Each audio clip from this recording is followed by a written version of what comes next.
Hello বন্ধুরা, আশা করি সবাই ভালোই আছো। আনারসটা দেখে নিশ্চয়ই বুঝতে পারছো আজকে দুপুরের মেনুতে একটা স্পেশাল রেসিপি রয়েছে, সেটা হচ্ছে আনারসের চাটনি। শুধুমাত্র আনারসের চাটনি দিয়েই আজকে দুপুরের মেনু হবে না নিশ্চয়ই, সঙ্গে থাকবে আরো দুটো সবজি। আনারসটাকে প্রথমে ভালোভাবে ধুয়ে আগা এবং গোড়াটা কেটে বাদ দিয়ে হাফ করে নিয়েছি। মাঝখানে শক্ত ডাঁটিটা বাদ দিলেই ভালো। খোসা ছাড়িয়ে ছোট ছোট পিস করে নিয়েছি।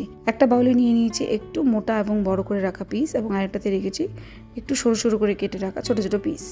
মোটা পিসগুলোকে মিক্সিং জারে ট্রান্সফার করে একদম পেস্ট বানিয়ে নেব। এবার একটা কড়াইতে দিয়ে দিলাম কিছুটা পরিমাণ সর্ষের তেল, তেজপাতা, শুকনো লঙ্কা, পাঁচফোড়ন এবং সেই সরু করে কেটে রাখা ছোট ছোট আনারসের পিসগুলো। স্বাদমতো নুন এবং হলুদ গুঁড়ো দিয়ে আনারসের টুকরোগুলোকে হালকা ভেজে তারপর অ্যাড করে দেবো সেই আনারসের পেস্টটা। মিক্সিং জারটা হাফ কাপ জল দিয়ে ধুয়ে সঙ্গে অ্যাড করে দেবো। তারপরে অ্যাড করে দেবো ছোট ছোট করে কেটে রাখা খেজুর এবং আমসত্ত্বর টুকরো, হাফ কাপের মতো গুড়ের গুঁড়ো দিয়ে দেবো, কাজু এবং কিশমিশ। এবার সবকটা উপকরণ ভালোভাবে নেড়ে চেড়ে ঢেকে কিছুক্ষণ লো টু মিডিয়াম ফ্লেমে কুক করব। অন্যদিকে আরেকটা কড়াইতে দিয়ে দেবো অল্প পরিমাণ সর্ষের তেল, তেজপাতা, শুকনো লঙ্কা, পাঁচফোড়ন। এরপর দিয়ে দেবো মিডিয়াম সাইজ করে কেটে রাখা বড় বড় শসার টুকরো এবং আলুর টুকরো, যেগুলো আগে থেকে কেটে ভালোভাবে ধুয়ে রেখেছি। দিয়ে দেবো স্বাদমতো নুন এবং হলুদ গুঁড়ো, অল্প পরিমাণ আদা কোড়ানো এবং দুটো কাঁচা লঙ্কা চিড়ে। সবকটা উপকরণ মিক্স করে নেব। এদিকে আনারসের চাটনিটা মোটামুটি হয়ে গেছে। বেশিক্ষণ সময় লাগে না এই আনারসের চাটনিটা তৈরি করতে। ঢাকা খুলে হালকা আঁচে আরও কিছুক্ষণ কুক করে গ্যাসের ফ্লেমটা অফ করে সাইডে রেখে দেবো। শসা এবং আলুর টুকরোগুলো মোটামুটি ভাজা হয়ে গেছে।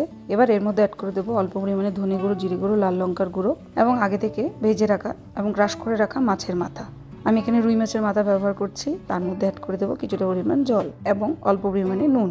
মাছের মাথা ভাজার ভিডিও আমি এর আগেও বহুবার দিয়েছি, তাই এখানে রিপিট করলাম না। আবারও আরেকটা কড়াইতে দিয়ে দেবো অল্প পরিমাণ সর্ষের তেল, তেজপাতা, শুকনো লঙ্কা এবং জিরে ফোড়ন। তার মধ্যে দেবো ছোট ছোট করে কেটে রাখা বিভিন্ন ধরনের সবজি। নুন হলুদ অ্যাড করে তার মধ্যে অ্যাড করে দেবো কিছুটা বয়েল করে রাখা সয়াবিন। এবার দিয়ে দেবো আদা কোড়ানো এবং দুটো কাঁচা লঙ্কা চিড়ে। কিছুক্ষণ নেড়ে চেড়ে ঢেকে কুক করবো যাতে সবজিগুলো ভালোভাবে ফ্রাই হয়ে যায়। এদিকে মাছের মাথা দিয়ে আলু এবং শসার তরকারি তৈরি হয়ে গেছে। সবার শেষে একটু ধনেপাতা কুচি ছড়িয়ে দিলে বেশ ভালোই লাগে। আমার কাছে ছিল না, তাই আমি অ্যাড করতে পারিনি।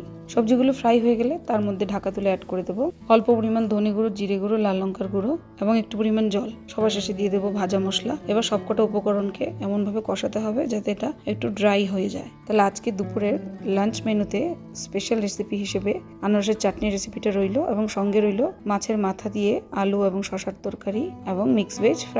আশা করি বন্ধুরা আজকের রেসিপিগুলো তোমাদের নিশ্চয়ই ভালো লেগেছে। ট্রাই করবে এবং আমাকে জানাবে। ধন্যবাদ।